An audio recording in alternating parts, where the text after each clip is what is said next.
Number 2, GB04, PO Box 8690, Derby DE1 9TT. UK only. Entrance must be 18 or over. Lines close at 5 p.m. on the 26th of April. Full terms and privacy notice at gbnews.com/win. Please check the closing time if listening or watching on demand. Good luck.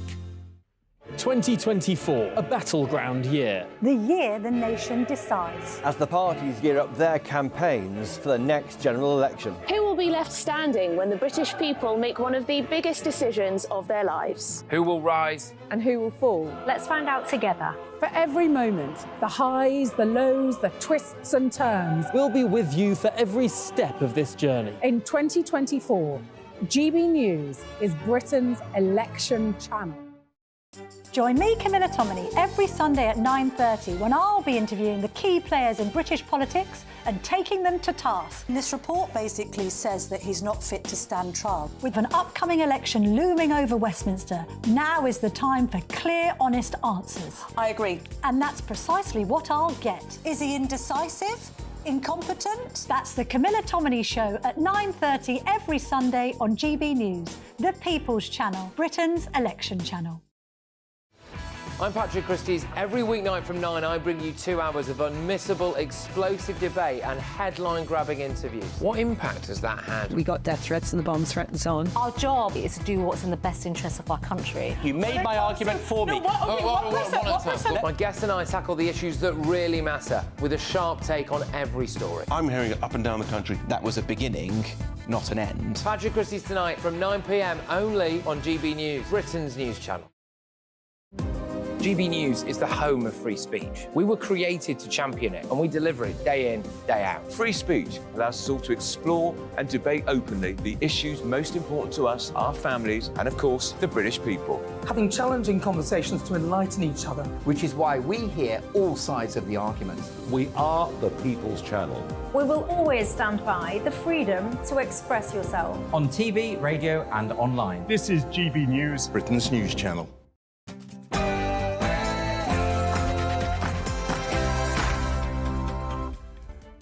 Hello, good evening. It's me, Jacob Rees-Mogg, on State of the Nation tonight. A Bulgarian gang has been jailed for a record-breaking £50 million benefit fraud operation. That's £50 million of your money. But this is a drop in the ocean compared to the over £6 billion of benefit fraud every year. Does our benefit system need another overhaul? The Prime Minister is reportedly facing a cabinet rebellion by a number of ministers who are opposed to the United Kingdom leaving the European Convention of Human Rights. But after yesterday's bonkers Green ruling, surely the UK has no other choice. Amnesty International has been embarrassed after it eulogised a convicted Palestinian prisoner who led a group that abducted, castrated, tortured and mutilated an Israeli soldier back in the 1980s. Is this a charity still worth supporting? Plus, I mentioned the other week that Rachel Reeves sent me a billet-doux asking for my support, but obviously I couldn't vote Labour. Now it gets better. She wants to get HMRC employees back to the office, and I'm delighted she's adopting my policy. State of the Nation starts now.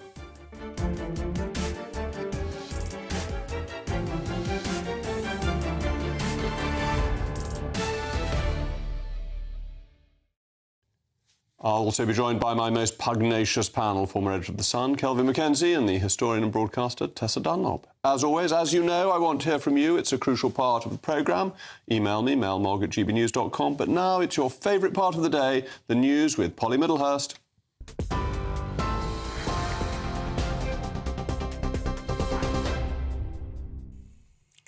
Jacob, thank you, and good evening to you. Well, the top story from the GB Newsroom tonight. 5 members of a Bulgarian organised crime group have been convicted today of falsely claiming over £50 million in universal credit in the UK's biggest ever case of benefit fraud. The gang worked for almost 5 years, making thousands of false claims for universal credit, either using real identities or fake identities. The investigation identified 3 so-called benefit factories based in London where repeated false claims were supported by forged documents, including fake tenancy agreements, counterfeit payslips and forged letters from landlords, employers and GPs. The former chairman of the Post Office mediation scheme has described the wrongful prosecution of sub-postmasters by the Post Office as the greatest scandal he's ever seen. Sir Anthony Hooper told the Horizon IT inquiry today that a new approach was needed to make sure multiple injustices such as those never happened again. He added, it didn't make sense that reputable sub-postmasters appointed by the Post Office after an examination of their characters would be stealing these sums of money. It just didn't make sense. Children's gender care in the NHS has been based on weak evidence and has been branded scandalous by the Shadow Health Secretary after the publication of a new study. Labour's Wes Streeting said children had been let down by a lack of research and evidence and said the CAS review was an important piece of work which raised serious concerns. The new study said the toxicity of the debate around gender issues had meant professionals had often been too afraid to openly discuss their medical concerns. Parliamentary Under-Secretary for Justice Laura Farris says it's a problem countries across the world have been grappling with. There has been a 20-fold, something like a 15 or 20-fold increase in the number of children being referred to this service in the last 10 or 15 years, and that's happened in many countries, many other countries. It's a problem everybody's been grappling with. We're the government that asked Hilary Cass to conduct that review. This is a detailed, empirical, scientific review that should inform the way that policy is developed, and it shouldn't be a matter of trends or feelings or social cachet on how this very sensitive issue is developed. Pro-Palestine protesters have sprayed red paint over the Ministry of Defence in central London today. 5 people were arrested for criminal damage, according to the Metropolitan Police, and are in custody. The Defence Secretary, Grant Shapps, said on X, the armed forces can't and won't be intimidated. He added, those inside the Defence headquarters must stand up to dictators and terrorists every day. For the latest stories, do sign up to GB News Alerts, scan the QR code on your screen, or go to gbnews.com/alerts.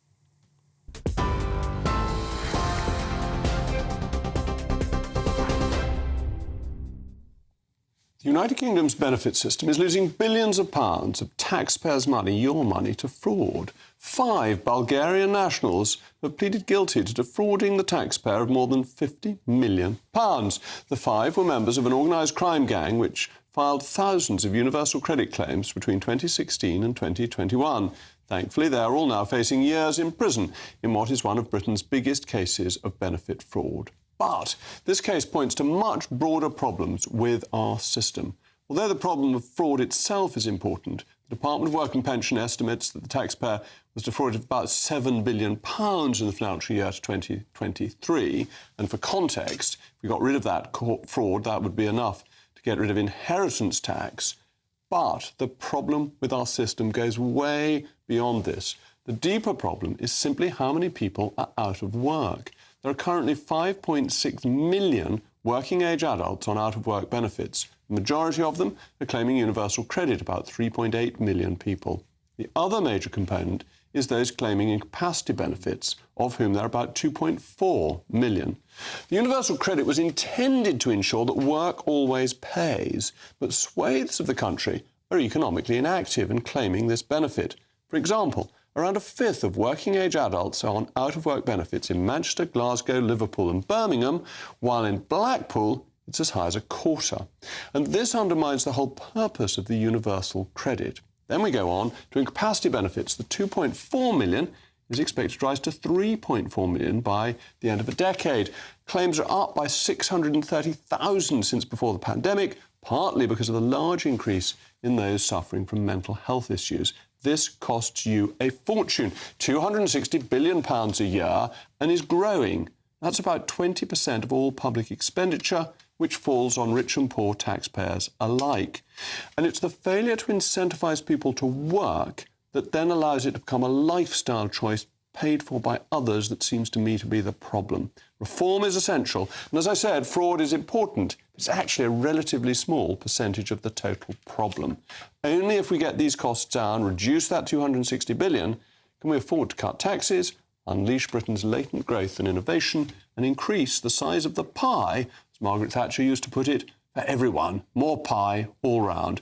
As ever, let me know your thoughts, mailmog@gbnews.com. But I'm now joined by the director and founder of Policy and Practice, Devon Gilani, who was one of the architects of the Universal Credit. Thank you so much for joining me. I think what you and Ian Duncan Smith achieved with Universal Credit has been really important and was working very well. But it does seem as if post-pandemic, it's not getting people into work in the way that it used to. Well, you saw the impact of Universal Credit during the pandemic. There's no way, I think, the legacy system could have coped with such an increase in claims. You'd have had to go to 3 different agencies. It would have cost a huge amount more. So you're right to say it's kind of a necessary part of, it's a better system on which to build, on which to improve. I think, part of the question is, would the legacy system have done any better given the challenges that we're facing today? And we covered quite a lot. We talked about benefit fraud in your piece. We talked a bit about the number of people long-term unemployed. Would the legacy system have coped any better in those circumstances? And if you think about the drivers of those 2 problems being, one, just health issues, people getting unwell, not being able to get the treatment they need early enough to be able to get better and get back into work. Once they're out of work for a long period, it's really hard to get them back in. And the other big driver of increased costs being housing. So the housing bill, benefit bill going up and up and up all through the last decade, despite some freezes and cuts to housing benefit in that time. Those 2 parts are outside of the benefit system. You need to bring housing costs down. You need to improve people's health generally, and you need to improve their access to health if you want to bring the cost of the system down and the number of people needing to rely upon it down. But if we look at the Universal Credit itself, do you think that the withdrawal rate remains too high so that the incentivisation of work isn't as great as it was intended to be when Ian Duncan Smith set this system up? I think there have been huge improvements, particularly by this government, to the withdrawal rate. So it started when Universal Credit was introduced, people lost 65 pence in the pound. Now they lose 55 pence in the pound. After tax, that can rise a little bit, but actually with national insurance cuts, that's still better. And with increases in the living wage, that it's better still. So people are getting to keep more pounds and pence for each penny that they earn than they were able to before, and certainly than under the legacy system too. So it is doing a better job of incentivizing work than the legacy system. Could it be doing more? Should it be doing more? Yes, of course, but that's about bringing overall taxes down, and you do want people to pay back their benefits as their incomes increase. So it's about getting the balance right, and I think 55 pence is not far off the right balance. So you can do more. I would suggest if you wanted to do more, you would increase something called the work allowance. That's the amount you can earn before your benefits are withdrawn at all. And it makes moving into work an absolute no-brainer for people, because you can do that, take those early steps into work, and you're guaranteed to be no worse off. In fact, you get to keep all of the income that you earn. And that's one of the points that you made. It's about getting some of the people who've been out of work for long term back into work, which is where you both need incentives, but also the job coaches who help people find suitable work, but also the sanctions if people don't take work when it's available. You need carrots as well as sticks. Yes, exactly. And I think there's been a lot of emphasis on stick, and I think it's left people feeling a bit like the benefit system is something to avoid. And one way of avoiding the benefit system or the employability element of it is to be long-term sick. So you get sick, you don't get access to the support you need, you get on what's called limited capability for work or work-related activity, which means you're not seen by your work coach anymore. You're not expected to be seen by your work coach anymore. And if you take steps into work from that position, a lot of people are in that position today. If you take steps into work from that position, you have to engage with the job centre. You have to go in every month, and actually making those support schemes voluntary. And government in last year's budget did make some effort to introduce some employment support schemes that were voluntary.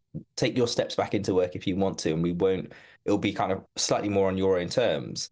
That can be a really positive step. What you do see is people not wanting to engage with what feels with like more stick than carrot. When this government came in 2010 as a coalition, there was a concerted effort to check that people were still unfit to work. They had to go back for checks. Now, sometimes that was ridiculous, and people with conditions that couldn't possibly improve were called back. But the reduction in that seems to have allowed people who do get better or could be helped to get better not being called back in. And I wonder whether we need to look at that more rigorously. So that is still the case. You can still be called back to be reassessed. But what you're seeing is far more people applying to, becoming ill and applying for sickness benefits alongside similar levels of checks, and perhaps the kind of the health service around that not being strong enough. It's a combination of physical health issues and mental health issues, and there's not really enough support for people who need that extra help to get back into work or get back into a place where they can start to look for work again. So it's a combination of making sure you've got these factors outside of the benefit system. Mental health support, other types of talking therapies have been announced by government. They're not in place yet, or if they are, they're in very small scale pilot mode. I think if you were able to roll those out faster, you could see what difference they were going to make to the number of people staying in work, staying active. Thank you very much, Devon. Well, with me now is my panel, former editor of The Sun, Kelvin Mackenzie, and the historian broadcaster, Tessa Dunlop. Kelvin, isn't this sort of back to the 1980s when you've got high unemployment and you actually disguise it because it's less embarrassing for everybody if you say it's people who are unwell? Well, there's certainly, I mean, this is a highly technical discussion, really, to be truthful.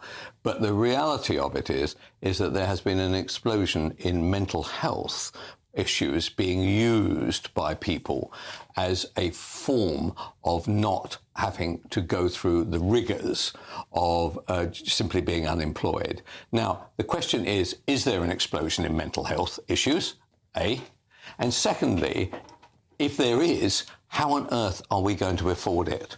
And the truth about the matter is we need people to work. We are getting less people to work, and it's costing us more money. That simply, even whether you're Labour or Conservative or Green, that has to be resolved. I mean, Tessa, this is a big issue, isn't it? Because particularly for men, male mental health is worse when they're out of work.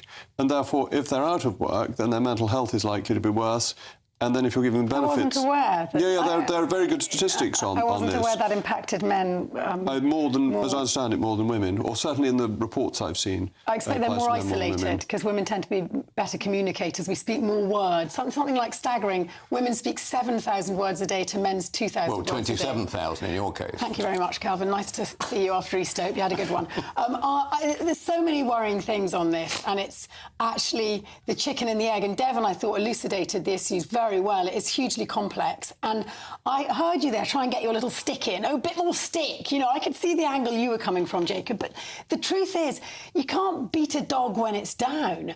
And if you look at your statistics, you say 5.6 million claiming unemployment, etc., 2.4 on incapacity benefit. You add that up, it exactly tallies with the 7.8 million people on the NHS waiting list. And you're telling me that's not a coincidence? If I'm not well... coincidence, because an awful lot of those people will be retired and elderly and not in the workforce. So, no, of course, that's not... I'm sorry, but the interesting point is... That is the worst example of saying coincidence is causality. It's clearly not the case.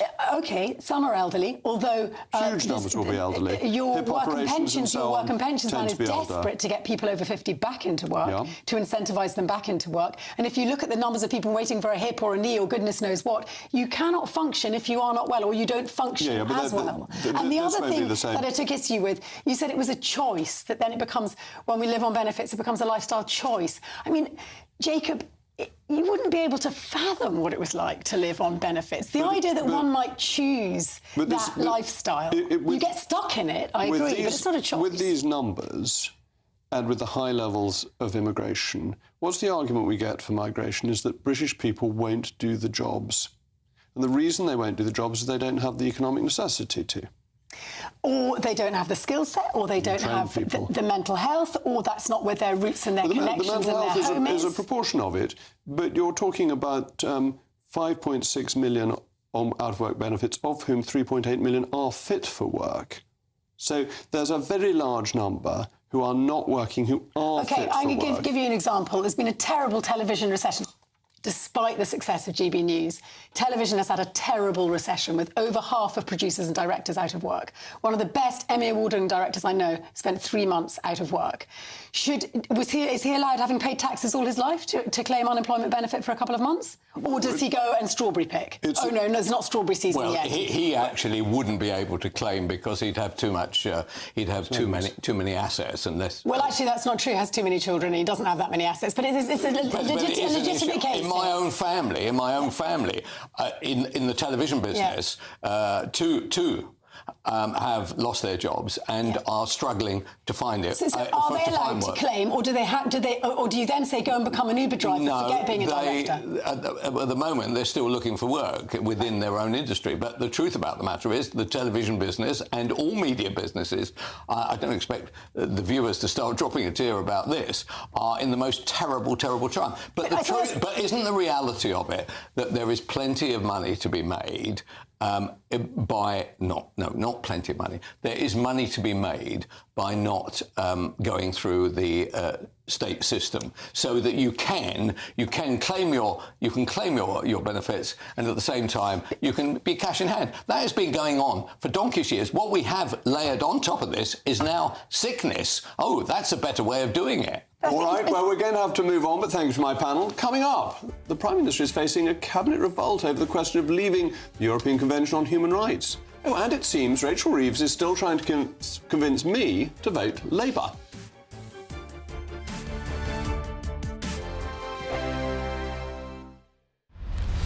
Farage, Monday to Thursday from 7 p.m. There is a kind of a Mediterranean side to that as well, because my mother came from that side, you know, a big family. And I think there is that sense of community where family is kind of key. And I think that's really kind of what we sort of try and continue, really. I mean, certainly with children and stuff like that, you know, Sunday lunches were always, you know, the big thing. Yeah, really. If you go down the Old Kent Road today... Very different. Very different, yeah. And that was quite some time ago as well, because we were very close to where the Thomas Becket was. Yeah, I know. The boxing upstairs and all the rest of it. Yep. And I did go down there not so long ago, actually, and it really is very, very different. I mean, I'm not saying that's necessarily bad. I think we have a different view of things. Most people in London, Nicky, don't even know the names of the next-door neighbours. No, true. We've completely lost that sense of community that you grew up with, that you knew. I think it's a real problem.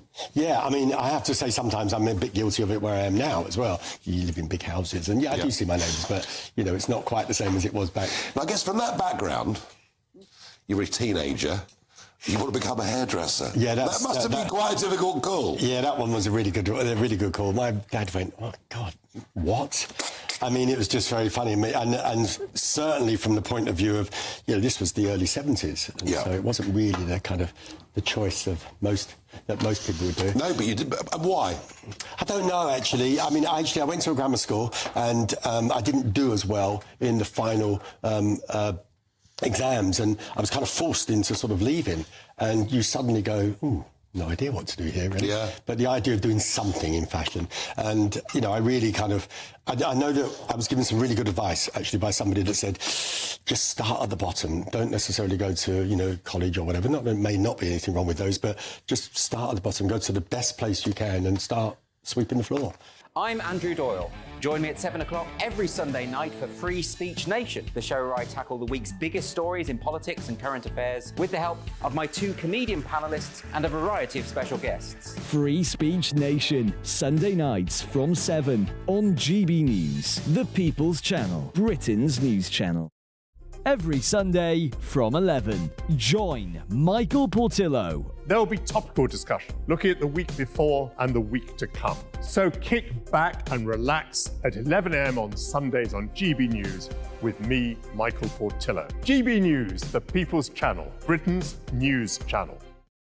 In the GB Newsroom, we bring you the news as it happens. With our team of dedicated journalists across the UK, GB News brings you accurate reporting of the day's topical agenda.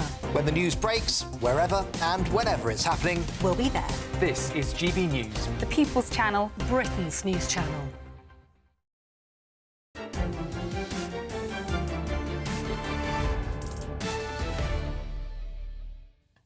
Well, welcome back. We've been talking about benefits and fraud, and Martin says pay rises of 2% and pay freezes, yet benefits up by inflation. No wonder people going part-time, rent paid, reduced council tax, etc.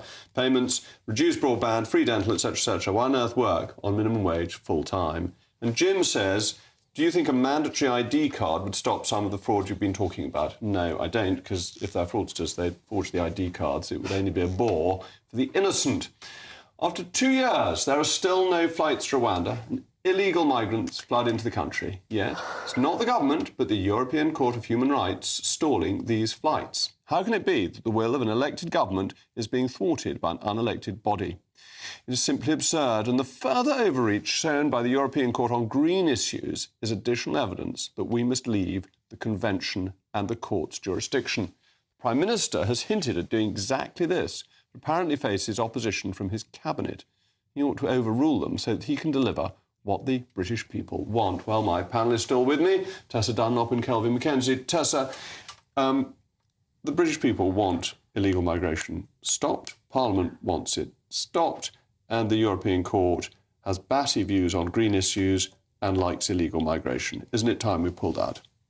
I saw that little fist creeping towards me there as you made each unpleasant point. I mean, I'm actually not sure where you get these ideas from. Do we all have an obsession about stopping illegal immigration to the point that we have to turn our own legal system into a sort of blue cheese where we say, oh, you know, the moon now has mountains on it, i.e. Rwanda is a safe place to go? So I, for one, am very grateful that the ECHR exists. I want to just sound a note of caution. The 12 cabinet members who are against this move, vehemently against it, are not the Tory headbangers. They're vaguely normal Conservatives. No. Like Hunt, for example, like the quite good Northern Ireland Secretary Hunt, who was in favour of William Bragg being a brave man for actually giving, I don't know how many, 18 phone numbers about colleagues to a sex blackmailer. That Hunt has been a disaster, and he's going to get thrown out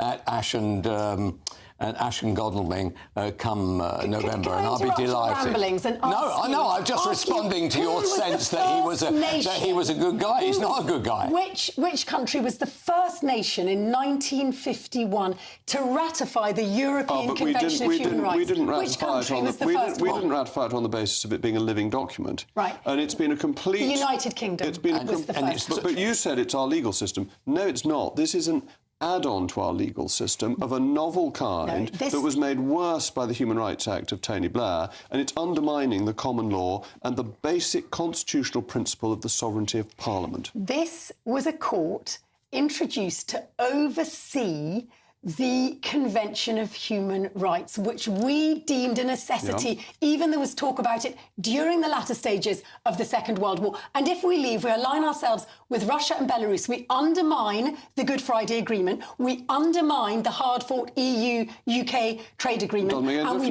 batter our reputation. It makes difference to all no difference to the trade agreement with the EU. They can break the trade agreement with a year's notice if they want at any time. Don't allow, where's the camera? Don't allow the gender authority gap, which means that you believe what Jacob says over what I say, to interfere with the truth of the matter here. The trade agreement is cancelable at a year's notice.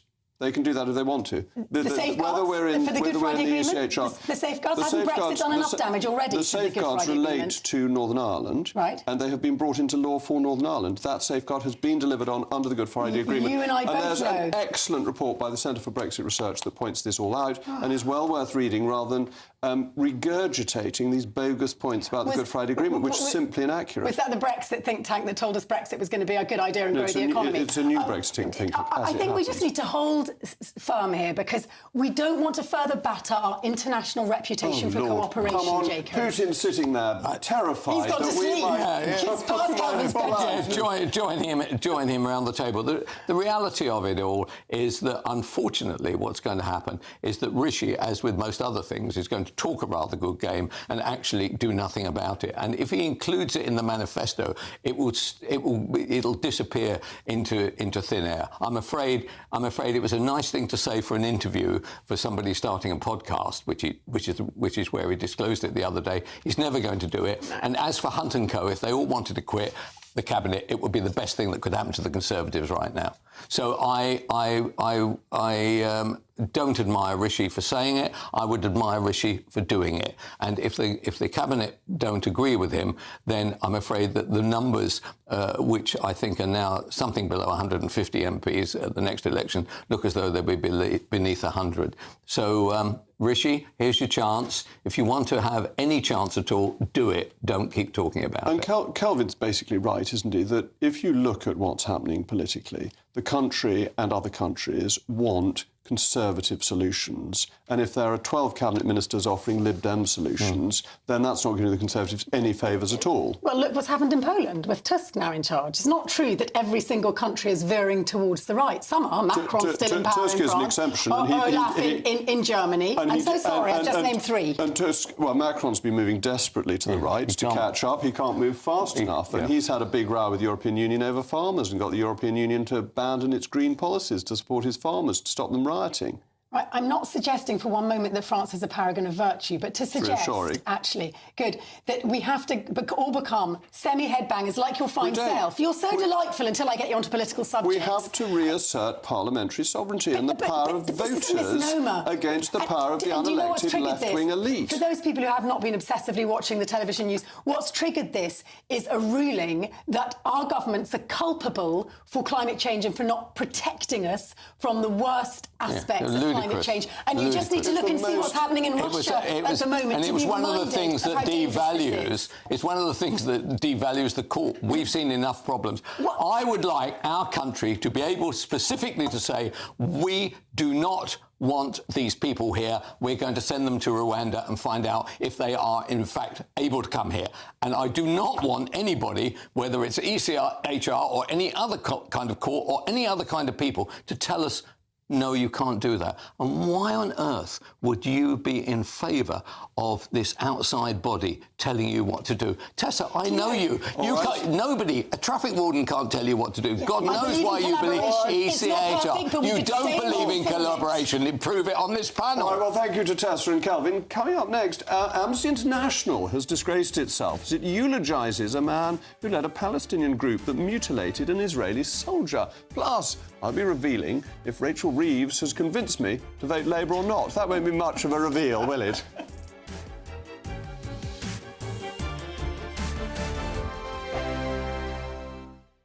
Hello there, good evening. Well, after a rather overcast day, there's going to be more in the way of dry and bright weather on the way tomorrow. But for tonight, there's still some further rain to come. That's as these weather fronts that have lingered across the northwest continue to push into these northwestern areas, but they'll also sink further south to bring more southern areas, some outbreaks of rain through the night.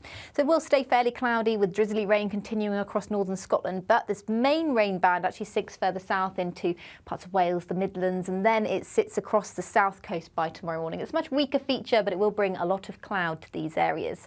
Elsewhere, though, it should be a drier and clearer start to the day, but it's going to be a very mild start tomorrow. Temperatures not dipping much below 10 degrees for most areas. There will be quite a brisk southwesterly breeze overnight. Those winds should ease through the day, and actually across the east and the north it's going to be a dry and bright day, a much better day than today, and it's going to feel quite warm in that sunshine indeed.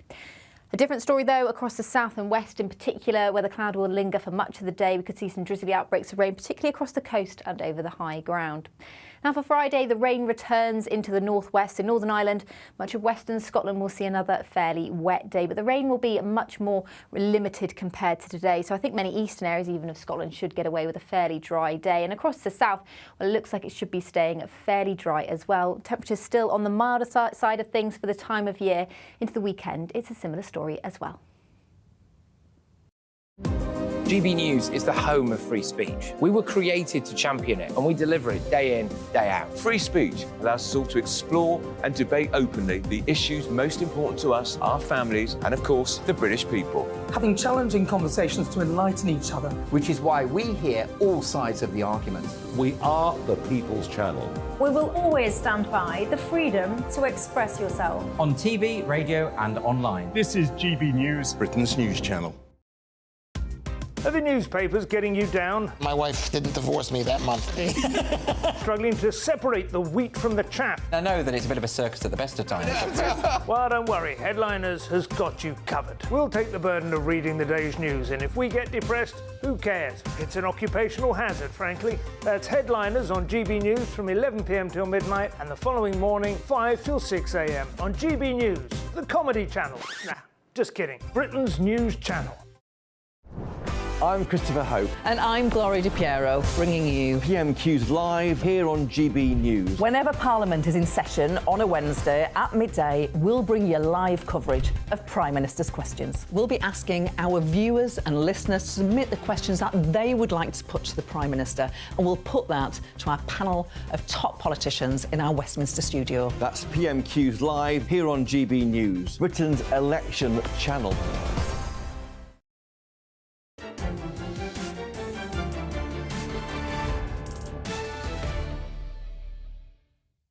Well, we've been having a pretty feisty conversation on the European Convention on Human Rights, and your mailmog's been equally feisty. Linda says, I campaigned and voted for leave, mainly on the belief that we were leaving the ECHR, take back control being one of the slogans. I feel totally betrayed by the government.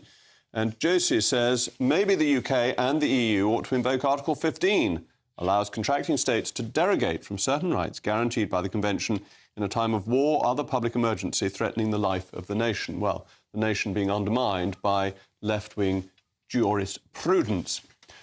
Perhaps the most often cited human rights organisation on the Israel-Palestine conflict is Amnesty International.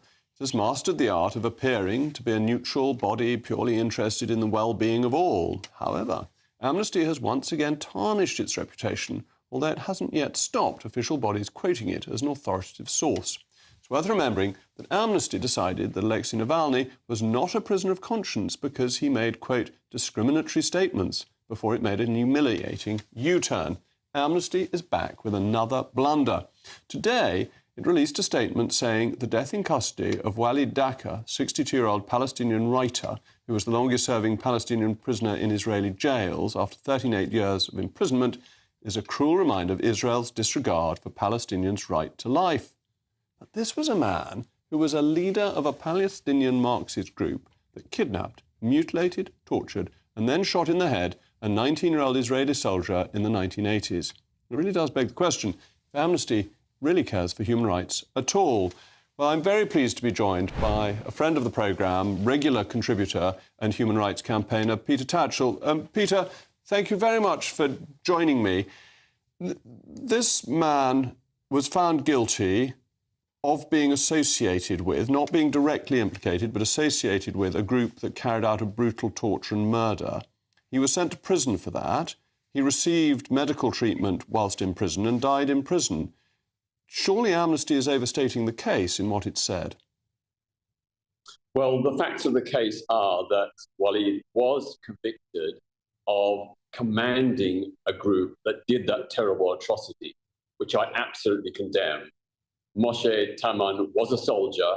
It was a conflict situation, but that's no excuse for torturing and mutilating a man's body and then executing him in cold blood. That's unforgivable.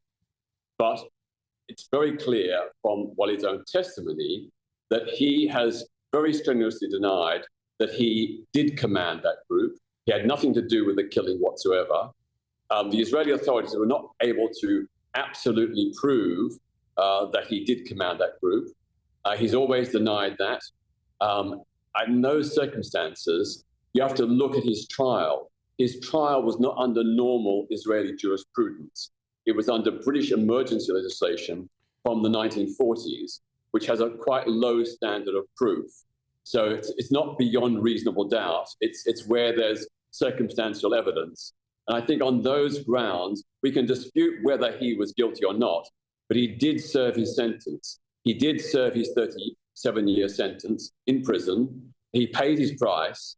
And sadly, when he developed bone marrow cancer in 2022 and started dying, the Israeli authorities not only continued to subject him to ill treatment, including beatings in prison, but they denied him medical treatment, denied him adequate food, and also denied him the right to say goodbye to his wife and children. So whatever you think of the crime, which was horrific, that was not something that the Israeli government ought to have done. You know, they are a rule-based society, a rule-based government. But they didn't kill him. I mean, if you take the Americans with al-Qaeda, they took out bin Laden. They just killed him as the leader of the group. They didn't arrest him and hold him in prison. This man was held in prison. He went through a process. You may say it wasn't the normal process, but a standard of proof was applied. And leaders of terrorist groups very often say that they weren't the leader of the group. You wouldn't expect them necessarily to admit it. And it seems to me that Amnesty, which is meant to be an independent group, rather than one that takes sides in this, is supporting the Palestinian side in this instance. Well, in this particular case, Amnesty was not saying or justifying what Walid is alleged to have done. It was simply talking about the legal process, that he had served his time and that he did die in prison because the Israelis denied him adequate food and medical treatment. And that's the issue. That's the issue here. You know, no one is saying that what was done to that young man was right. It was not right. It was horrific. I condemn All right. it. Thank you very much, Peter. Well, my panel is still with me, Kelvin Mackenzie and Tess Dunlop. Kelvin, I want to go back to what Amnesty actually said, because it said his death in custody is a cruel reminder of Israel's disregard for Palestinians' right to life. And it says this of somebody who was tried and imprisoned and died in prison, but having received medical treatment. That doesn't seem to me to be a cruel reminder of anything. And that's why I take issue with what was just said there. There is no example I have read, I've read round it, but obviously I wasn't there, of him being treated poorly. And the reason that he was still in jail, he'd done his 37 years, he got another 2 years for supplying mobile phones to other inmates within the jail. So he was a bad and right until the end. However, what is bizarre, by the way, is that he managed to smuggle out his own semen, and he has a 4-year-old child. So the reality is that Amnesty, I think, are wooing it's a piece of PR on behalf of on behalf of Amnesty to say, look, we're on the side of the terrorist. And this is what worries me, Tessa, that Amnesty has become quite political in this sense, that it thinks one side is right and it's unsympathetic to the Israeli side in the conflict that's going on at the moment. I think perhaps because if you're on the ground, it's quite hard to remain impartial. If you look, was this man a threat? He was dying of bone marrow cancer. He wasn't given the appropriate medical treatment. He wasn't Where given have you the read that, by the way? I haven't seen that anywhere. That's according to Amnesty International. So you're now saying we don't believe a word they say? Well, why should we? This is a Why tissue should of life? we believe? Why should we? If their attitude is going to be political PR in a war zone, I wouldn't believe a word they say. Incontestable, and we can go back to what Peter Tatchell said, incontestable that he was convicted under British emergency law dating back to 1945. Incontestable that actually that didn't require concrete evidence, just circumstantial evidence. Incontestable that he had already served his sentence and he was no longer a threat. No, he hadn't served his sentence. He was given an extra 2 years. Because of all those kids who are racked up in Israeli jails, those Palestinian children in jails. I'm glad he was teaching them to read. I'm glad he was teaching them to write. I'm glad he was helping them. Yeah. So you're glad he was breaking Israeli law? So you're backing him as a lawbreaker? I approve that he was trying to... But that's a different point. Holding him in prison is not cruel when he's committed offences. But you and I both know that actually the conditions in Israeli prisons for Palestinians... a lot better than they are in Russian prisons. Absolutely. And on Navalny... So that's how our benchmark is of human rights. But let's compare Israel with Russia. Navalny, they said he was not a prisoner of conscience and then changed their mind. Can I take you back to 2023 when Qadar Adnan died after 87 days of a hunger strike, protesting, as so many Palestinian prisoners do, the only way they know how, by withdrawing died from on food. hunger strike. Yes. That didn't make him right or innocent. Well, the point is that they are protesting against conditions. Yes, well, so was Bobby Sands. So are you now defending IRA terrorists too? I'm not defending IRA terrorists, but does that make you right? No, it doesn't. It doesn't make you right, but it does suggest there may be an issue with the conditions in the prisons. At the end of it all, he actually he lived to his 60s. He was a terrorist. He was proud to be a terrorist, and he died in an Israeli jail. I do not drop a tear for him, and I'm amazed that Amnesty International, a a pretty reasonable organisation, to be fair, right, should suddenly decide to adopt this position over when they knew when they said this that all that would happen is they'd end up with debates like this. If we could just go back to Kadir Adnan, because he's not like for like with Bobby Sands, because that man who died last year after an 87-day hunger strike had never been charged and he had no trial. So actually what's happening behind closed doors, it's OK, democratically elected, government, Israel. Really? No, they're thugs. You're trying to equate a democratically elected country with a collection of terrorist Iranian-backed groups in the Middle East. Are you honestly saying that? You would rather have Iran run Israel. They want to run Israel out of it. So does the other side. Nobody wants Israel to be in the Middle East. That's what this is about. The truth and it's people and it's strangers like you wandering around starting to say what a great place Iran is. What a fantastic place. I've never said that. Don't put words in my mouth. Oh, Hamas, I've never said that. They're our greatest friends. I've never said that. I am sick and tired of people who are in a comfortable position like you believing that a democracy should be destructive. I just think we need to be honest about the kind of democracy Israel is. We need to be honest about it. Honest about the religious Zionist party. Honest about Likud. Honest about what they stand for. The terrorism that they back. The occupation of the West Bank that they back. I won't have it, Kelvin. We'll be honest. You have had it. I said it was my most pugnacious panel, and I lieth not. Coming up next, Tesco's has been accused of profiteering and using inflation as an excuse to charge you more money. Plus, Rachel Reeves continues to fight for my vote by adopting Tory policy.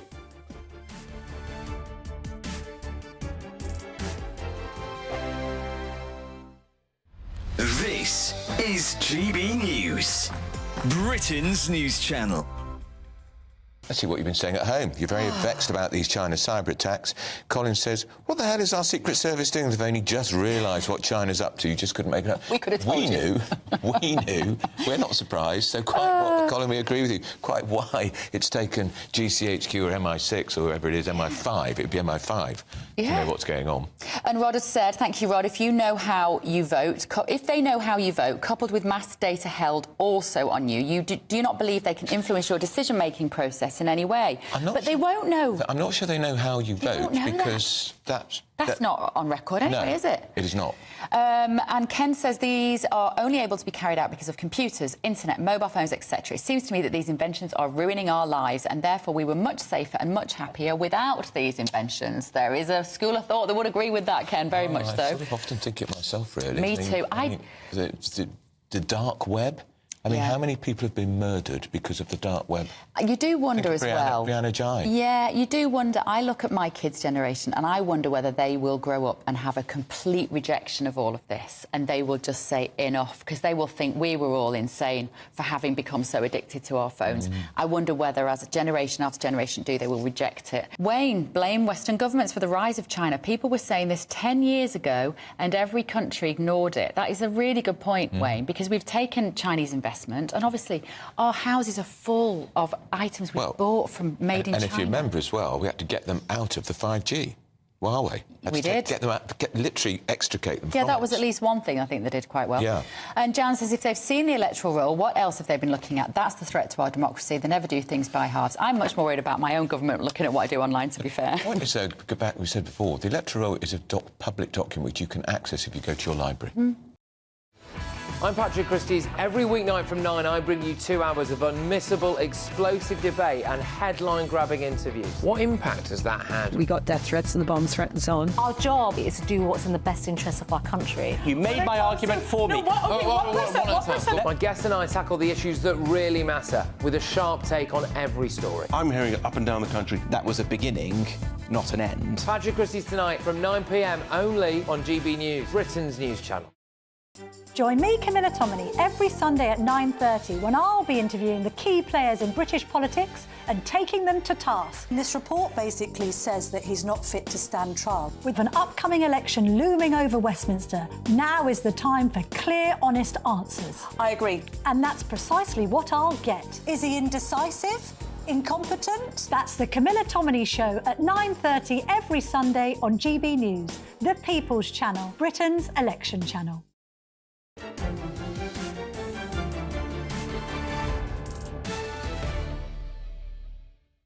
Well, as you know, we're very lucky to live in this blessed country, a country that's economy is not centrally managed, not completely planned, and allows free market trade. People can enrich themselves through hard work, and there's no shortage of opportunity. Profit is good and to be encouraged. It's the premium paid for efficiency over state or bureaucratic control.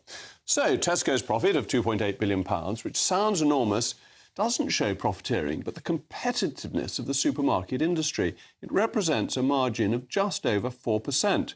Perhaps we should thank Aldi and Lidl for making this market so efficient, the supermarkets that have improved choice and standards of living probably more than any politician has in the last 50 years.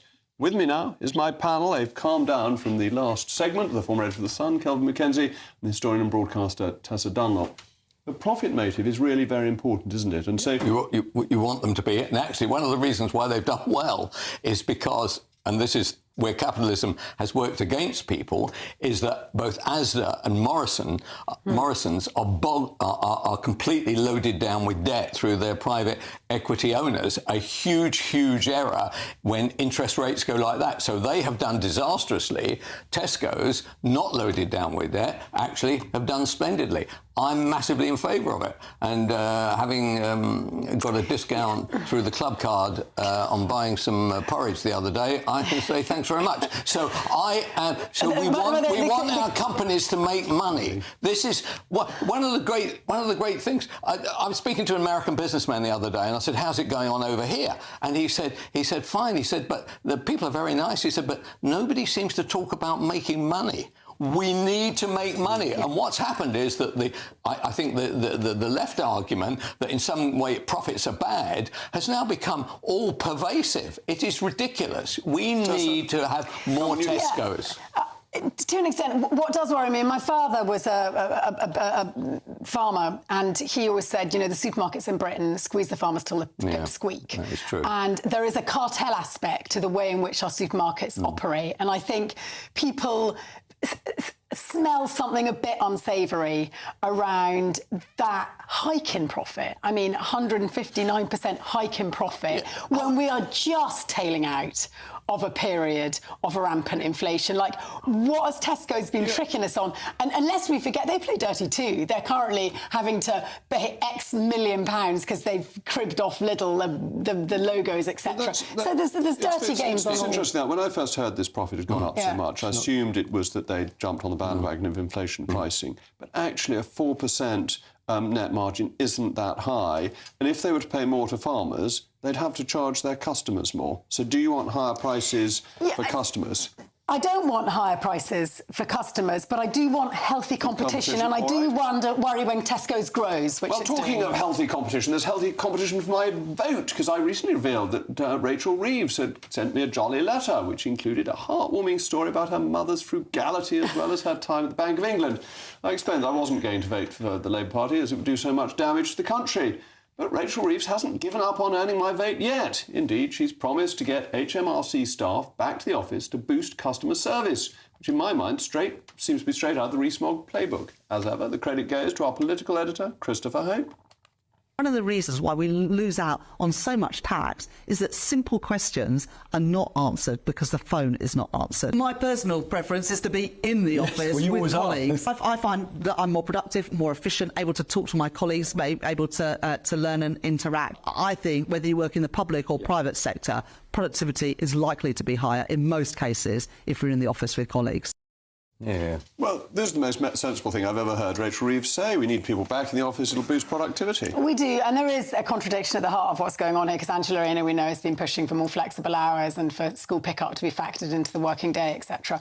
I do always worry about the invisibility of the worker, because it tends to be the women who are the ones that bear the brunt of the domestic, and therefore they're the ones that aren't seen, and therefore it's the men that climb the greasy pole. So if I could just bring gender into this, actually it benefits women if they're seen in the workplace, and I can see that that's, on some level, it's difficult to always deliver on. Rachel Reeves, I love the fact that the Telegraph turned this into a story about how if you call up the universal credit line, you get your call answered in 1.3 minutes. And if you call up the tax line to try and work out of your tax, you have to wait for 20 minutes. Not in my experience. When the budget came along and I was suddenly told that I was applicable once again for child benefit, I waited 40 minutes on the phone. Okay, 40 minutes. Well, look, she's right.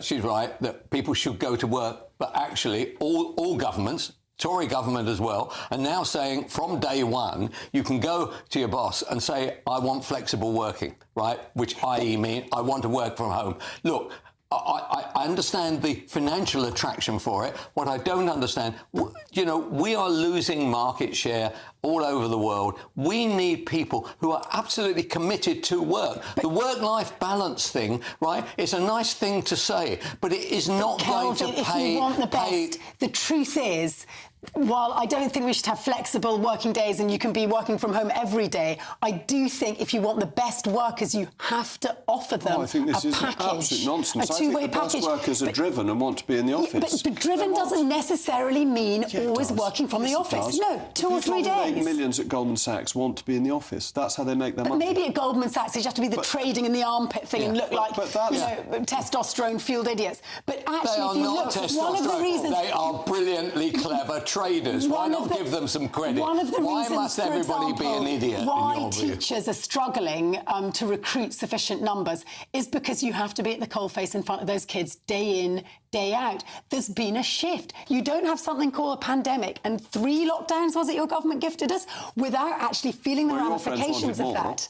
They're not my friends. They had another one. No, if you'd locked down sooner, you might have had to have locked down for less. But the point is, the workplace has changed, and dinosaurs like Kelvin might have liked flirting with the PA in the heels in the 1980s and going for a liquid lunch. Right. But it's well, changed. What about you? What do you do? You don't meet anybody anyway, I come in here and meet you once a week, and it's enough to make me grateful for my attic.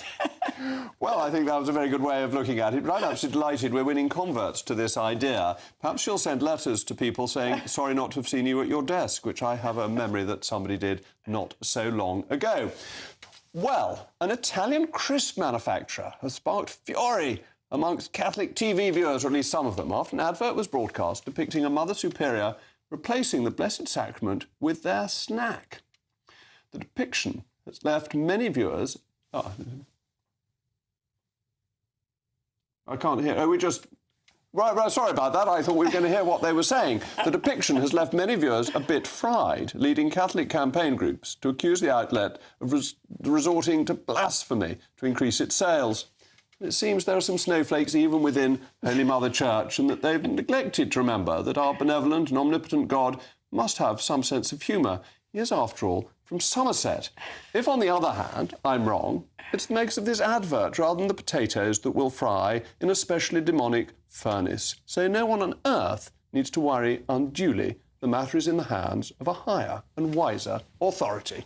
Well, that's all from me. Up next is Patrick Christie's. Patrick, have you got some crisps on your bill of fare this evening? No, but I am very glad that you are at your desk this evening, Jacob. Look, today is a victory for everybody who has been fighting against the mutilation of kids. Father Ted writer Graham Linehan nearly lost it all at the hands of the trans mafia. He joins me on this show. Lee Anderson's got an exclusive for us. He reveals actually exactly how people tried to blackmail him, which he's never spoken about before. Bulgarians at the centre of an £11 billion benefits fraud scandal. And our head-to-head tonight is Rishi Sunak the worst Prime Minister ever, Jacob?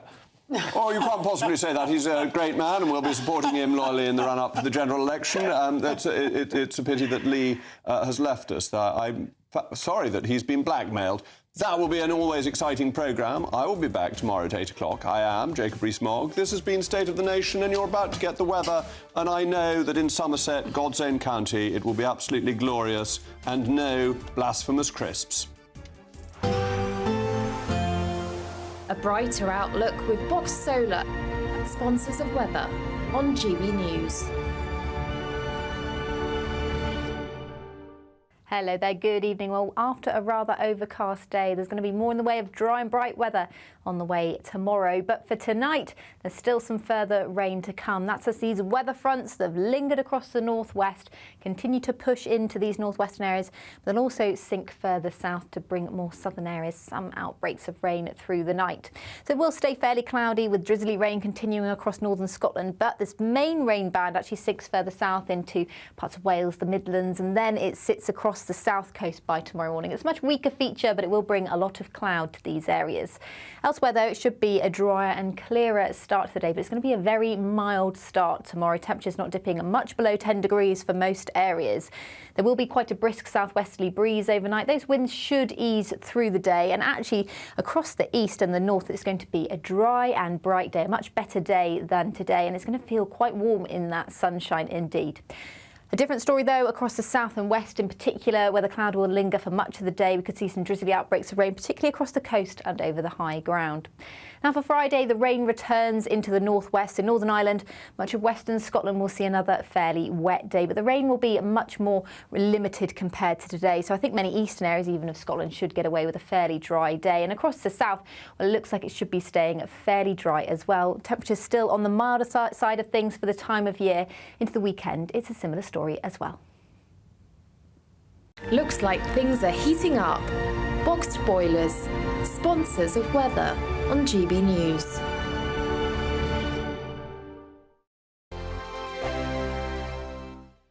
This is your chance to win our biggest prize of the year so far. First, there's a totally tax-free £10,000 in cash for you to spend this summer. Then, we want to send you on a bespoke 7-night small boat cruise for two worth £10,000. Thanks to Variety Cruises, you'll be able to choose from any of their 2025 Greek adventures and discover Greece like never before. And with flights, meals, drinks and excursions included, all you have to do is relax. We'll also give you these terrific travel treats. For another chance to win a prize worth over £20,000, text prize to 63232.